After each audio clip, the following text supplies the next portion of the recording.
Olá, gente querida. É uma alegria tê-lo conosco aqui no canal Dom Paulo Jackson. Nós estamos na quarta-feira, dia 16 de dezembro, às vésperas de começarmos a segunda etapa do tempo do Advento. E é muito bom todo dia estarmos juntos em torno da Santa Palavra de Deus, meditando aquilo que o Espírito Santo de Deus suscita na vida da igreja, no coração de cada um de nós. Isso nos anima, nos fortalece na nossa vida pessoal, familiar e também na nossa missão eclesial. O texto do Evangelho de hoje, desta quarta-feira da terceira semana do tempo do Advento, é de Lucas capítulo 7, versículos 19 a 23. Naquele tempo, João convocou 2 de seus discípulos e os mandou perguntar a Jesus, ao Senhor: És tu aquele que há de vir, ou devemos esperar outro? Eles foram ter com Jesus e disseram: João Batista nos mandou a ti para perguntar: És tu aquele que há de vir, ou devemos esperar outro? Nessa mesma hora, Jesus curou de doenças, enfermidades e espíritos malignos a muitas pessoas e fez muitos cegos recuperarem a vista. Então Jesus lhes respondeu: Ide contar a João o que vistes e ouvistes. Os cegos recuperam a vista, os paralíticos andam, os leprosos são purificados, os surdos ouvem, os mortos ressuscitam, e a boa nova é anunciada aos pobres. E feliz é aquele que não se escandaliza por causa de mim. Palavra da salvação.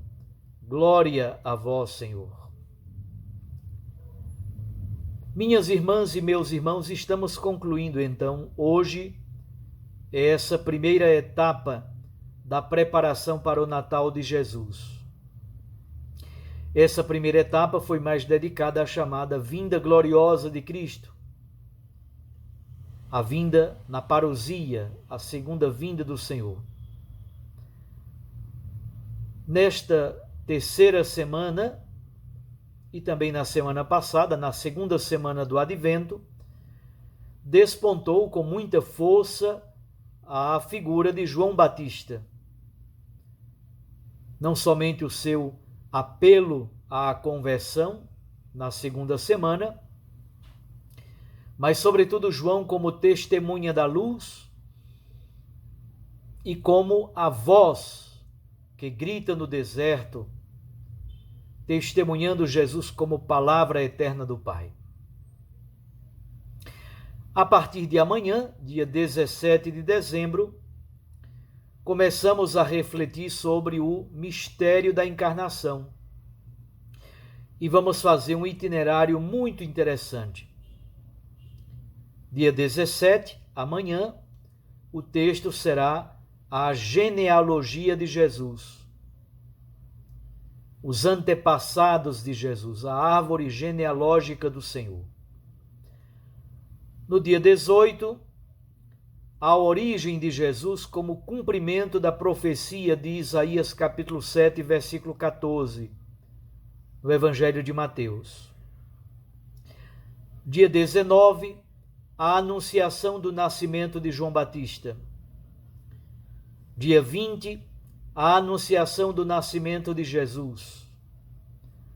Dia 21, a visitação de Maria a Isabel. Dia 22, o Magnificat. Dia 23, o nascimento, a circuncisão e a imposição do nome de João Batista.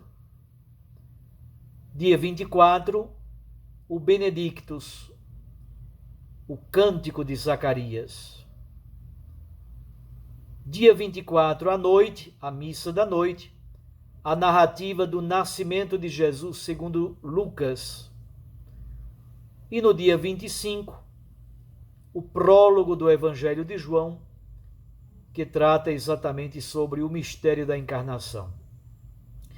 Então percebam que do dia 17 ao dia 25, faremos um percurso muito bonito, visitando esses textos lindos que compõem aquilo que nós chamamos mais ou menos de o Evangelho da infância, sobre a infância de João Batista e a infância de Jesus. No Evangelho de hoje, como acabamos de escutar, João Batista envia 2 dos seus discípulos a Jesus para lhe perguntar sobre a sua identidade messiânica. João, antes de Jesus, já possuía um grupo de discípulos. Alguns dos discípulos de Jesus eram antes discípulos de João. João Batista tem a consciência de ser o precursor, de estar preparando o caminho de Jesus. Diante da pergunta de João, Jesus não responde com teoria. Jesus não responde com uma frase de efeito à pergunta de João. Jesus responde com as suas ações salvíficas. Ele diz: "Ide contar a João o que vistes e ouvistes." Estes 2 verbos são muito importantes. Vistes e ouvistes. Ver e ouvir. Aquilo que se conta, aquilo que se narra, é na verdade um testemunho sobre aquilo que se vê e sobre aquilo que se ouve. E o que Jesus faz? Os cegos recuperam a vista, os paralíticos andam, os leprosos são purificados, os surdos ouvem, os mortos ressuscitam, a boa notícia é anunciada aos pobres. Jesus assume verdadeiramente aquilo que ele anunciou na sinagoga de Nazaré, lá no capítulo 4 do Evangelho de Lucas. Aquele ideal proposto por Isaías capítulo 61. João Batista pretende dissipar as dúvidas sobre a identidade de Jesus. Ele também quer, ao mesmo tempo, definir com um pouco mais de segurança o futuro dos seus discípulos. João sabe que está concluindo a sua tarefa, mas os seus discípulos precisam encontrar um rumo para a vida. Jesus se identifica com o Messias que há de vir, mas um Messias em ação, por meio de gestos libertadores e salvíficos. Jesus não vem por causa de um messianismo político. Jesus não é o libertador político que fará a libertação nacional de Israel frente aos seus inimigos. Também não é um messianismo triunfalista. João manda 2 discípulos. 2 na Bíblia são 2 testemunhas qualificadas, segundo o direito de Israel. Os gestos libertadores de Jesus expressa plenamente o cumprimento da expectativa messiânica, o cumprimento da promessa de Deus.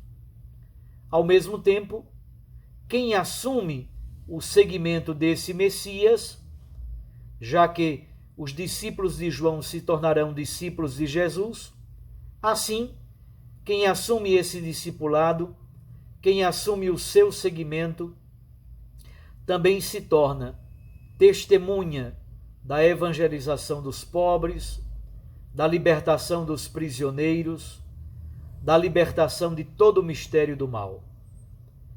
Os pobres recebem a boa nova. Essa é a identidade de Jesus. Essa deve ser a identidade de todo cristão. Diante do testemunho dos discípulos de João, diante do testemunho dado por Jesus, também nós, discípulos do Senhor, nós o seguimos e também nós assumimos a grande missão de sermos testemunhas desta boa, esperançosa e alvissareira notícia para a humanidade.